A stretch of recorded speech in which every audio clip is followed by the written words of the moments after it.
et bienvenue sur A1 Super Channel. Donc aujourd'hui je vais vous expliquer comment est-ce qu'on fait une chicha, comment est-ce qu'on la met en place, comment est-ce qu'on prépare la tête de la chicha. Et à l'intérieur de tout ça, je vais vous donner plusieurs astuces, par exemple en ce qui concerne le charbon et le nettoyage de votre chicha à la maison. Donc j'aimerais commencer par vous expliquer justement le nettoyage. Il faut savoir qu'il est super important d'avoir une brosse. Vous ne pouvez pas vous imaginer nettoyer votre chicha sans une brosse, elle ne sera pas propre. Donc c'est très important d'en avoir une. Vous trouverez dans n'importe quel magasin un chicha ou sur Amazon, eBay, etc. Donc il suffit en fait de l'insérer. Il suffit de l'insérer ici et ensuite de venir nettoyer avec de l'eau. De venir nettoyer votre chicha avec de l'eau et du savon. Et donc de bien faire des mouvements d'insertion avec cette brosse qui vont vous permettre d'enlever toutes les saletés qui peuvent être engorgées au niveau du tube, du tuyau de votre chicha.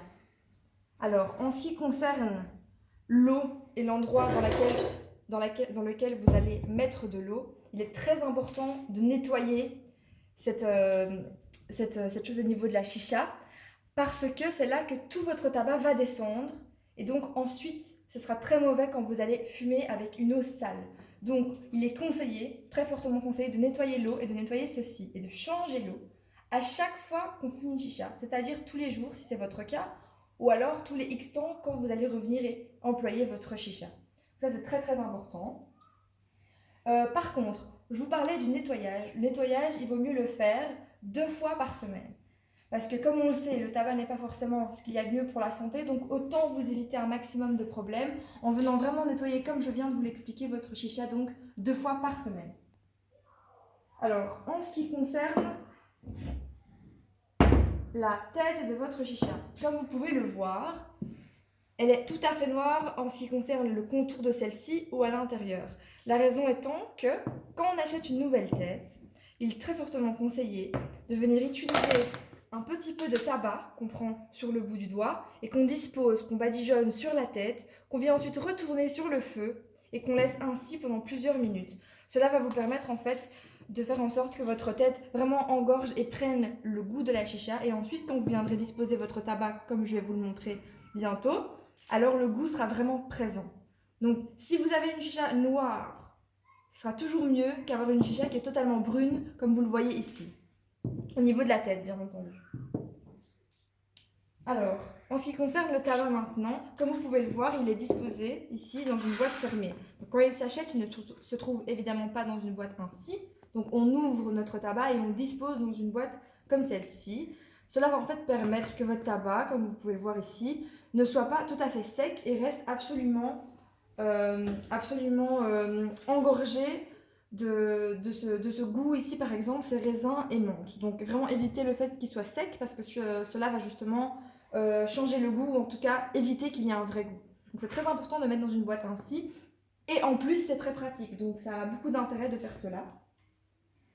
Alors maintenant on parle justement de ce tabac. Comme je vous le disais, ceci est un raisin menthe. Cependant cette chicha donc elle aussi a pris le goût du raisin menthe. Par exemple, si maintenant vous avez une seule chicha et que du jour au lendemain vous décidez que vous souhaitez changer de goût, par exemple double pomme, citron ou quoi d'autre, dans ce cas-là vous devrez changer de chicha. On vous conseille absolument de faire cela parce qu'une chicha prend le goût du tabac avec lequel elle est employée. Donc dire que vous la nettoyez et qu'ensuite le goût part, ce serait tout à fait faux parce qu'en fait la chicha prend vraisemblablement le goût et il en est de même pour les têtes. Par ailleurs, en ce qui concerne le lavage de la tête en elle-même, nous vous conseillons de la mettre dans l'eau, de l'eau très très chaude, de la laisser ainsi, elle se nettoiera d'elle-même et vous verrez le tabac et les autres saletés qui peuvent être au-dessus ou à l'intérieur s'enlever d'elles-mêmes.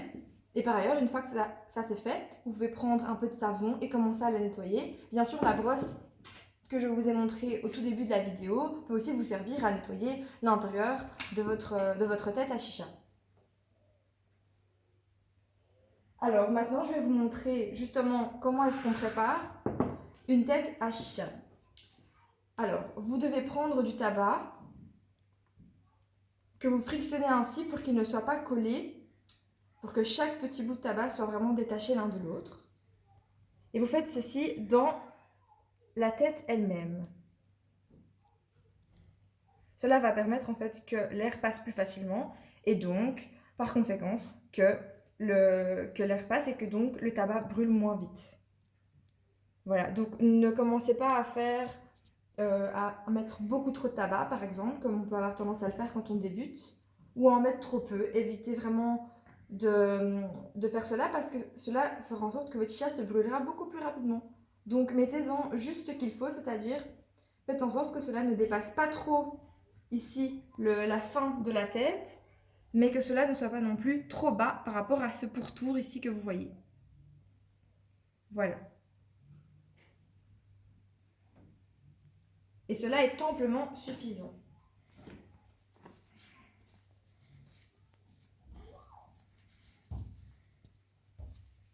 Alors, ensuite, ce n'est pas terminé. Ensuite, je vous conseille de prendre un cure-dent. Comme vous le savez, au niveau de la chicha, il y a un trou tout au milieu. Donc, vous allez venir dégager le tabac qui se trouve sur ce trou. Encore une fois, cela va vous éviter de brûler votre tête de chicha trop rapidement et va vous permettre de profiter un maximum du goût. Et ainsi, elle brûlera assez tard par rapport à si vous l'aviez laissé avec le tabac engorgé au niveau du petit trou ici qui se trouve au niveau de la chicha. Ensuite vient le moment de couvrir votre chicha d'aluminium. Alors il y a deux écoles, ceux qui vous proposeront de mettre qu'un seul bout d'aluminium, ceux qui vous proposeront d'en mettre deux. J'aurais tendance à dire que je préfère en mettre deux parce que du coup mon goût de chicha et ma chicha en elle-même va s'allumer beaucoup plus vite et le goût de la chicha va être plus prononcé. C'est mes goûts, j'aime une chicha qui est assez forte. Si vous préférez avoir une chicha qui soit plus douce et qui s'allume et qui reste un peu plus longtemps sur la longueur, alors peut-être mettez un seul morceau d'aluminium. Encore une fois, cela est vraiment en fonction de chacun ses goûts. Donc essayez de faire les deux et de voir ce que vous préférez. Ensuite, je vais venir appuyer l'aluminium sur le côté de toute la chicha. Faire en sorte que l'air passe un minimum entre ceux-là. Hop, voilà, une fois que cela est fait, on va venir percer l'aluminium afin de faire des trous. Alors, vous pouvez faire soit plusieurs trous assez larges au niveau de la chicha ou vous pouvez en faire beaucoup plus, très très fins. Cela va dépendre de l'ustensile que vous utilisez pour faire vos trous. Ici, c'est un cure-dent, donc les trous vont être plus larges, donc je vais en faire moins. Je vais la déposer.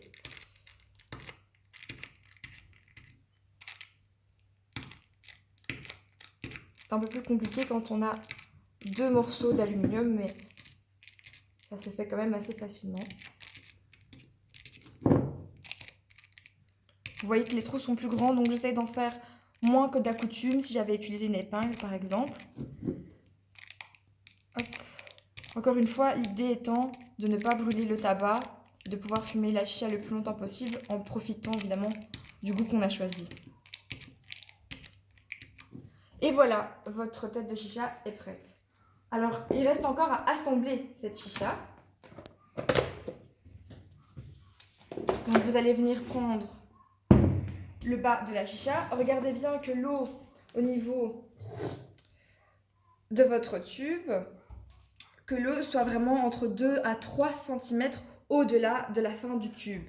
Comme vous pouvez le voir ici, d'ailleurs la marque en atteste au niveau du récipient.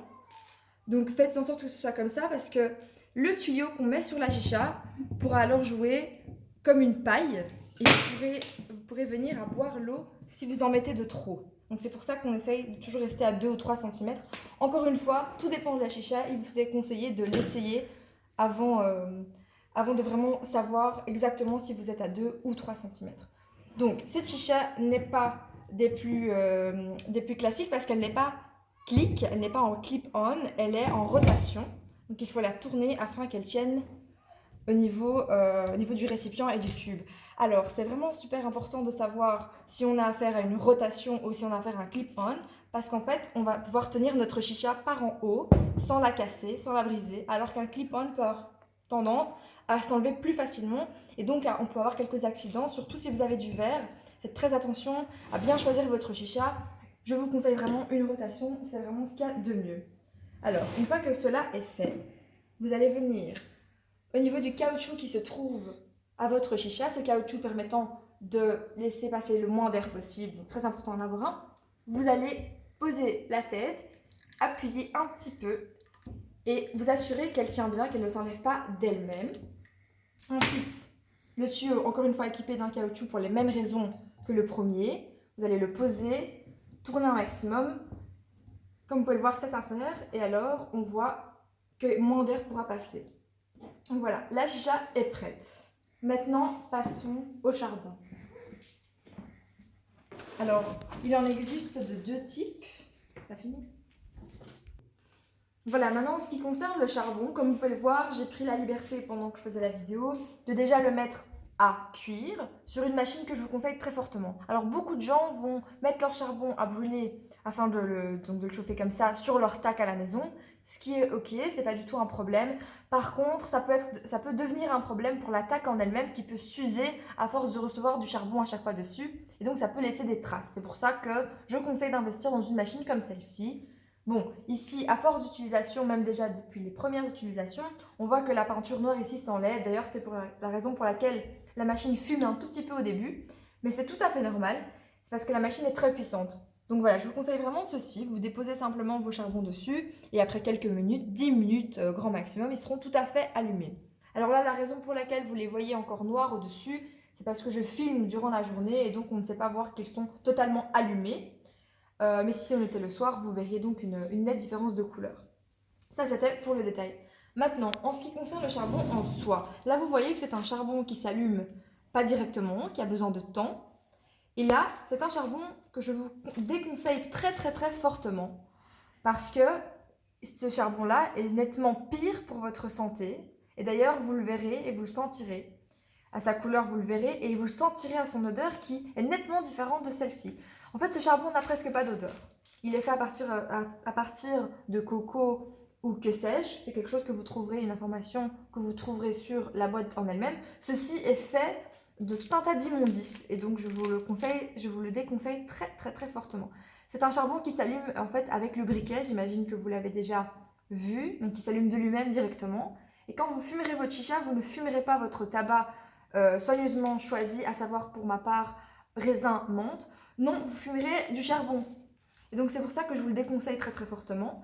Il est ici simplement à titre d'exemple, mais je pense qu'il vaut mieux l'oublier et investir dans quelque chose comme ceci qui sera nettement moins pire pour votre santé. Donc voilà. Eh bien, la vidéo va se poursuivre ici avec un outil que je vous conseille aussi d'avoir. Un outil qui va vous permettre de tenir votre charbon pendant que vous amenez votre chicha à l'endroit souhaité et pendant que vous la fumez. Donc c'est un outil dans lequel on dispose nos charbons. Comme vous pouvez le voir, j'ai laissé de la cendre de charbon anciennement utilisée parce que cette cendre va permettre de tenir le charbon, de faire en sorte qu'il ait un lit sur lequel être déposé, donc il va se consumer un petit peu moins vite. Et aussi, vous pouvez, si vous le souhaitez, couvrir vos charbons nouveaux avec la cendre ancienne afin de faire en sorte que votre charbon se consume, comme je le disais, un petit peu moins vite. Donc ça a une grande utilité. Alors, je vais juste vous donner un dernier conseil. Je vous déconseille très fortement de mettre votre charbon donc sur cette partie ici avant d'avoir allumé la tête. Pourquoi? Parce que si vous le laissez ici et que la tête n'est pas encore allumée, le charbon va cuire le tabac et ensuite à fumer, je peux vous dire que c'est vraiment désagréable. Ça a un goût qui est tout à fait déplaisant et donc je vous conseille vraiment de ne jamais faire ça. C'est une erreur que j'ai faite dans le passé et que aujourd'hui je peux vous dire que je regrette très fortement. Donc voilà, je vous déconseille très fortement de faire ça. Par contre, une fois que la chicha est allumée, que vous voulez déposer un charbon ici, vous pouvez. Mais ne mettez pas 25 charbons ici, c'est vraiment une très très mauvaise idée. Voilà, donc je vous remercie d'avoir regardé cette vidéo. N'hésitez pas à mettre un pouce en l'air, à commenter si vous avez des questions. On sera ravis de vous répondre du mieux qu'on peut. Amusez-vous bien et passez une très belle journée ou soirée.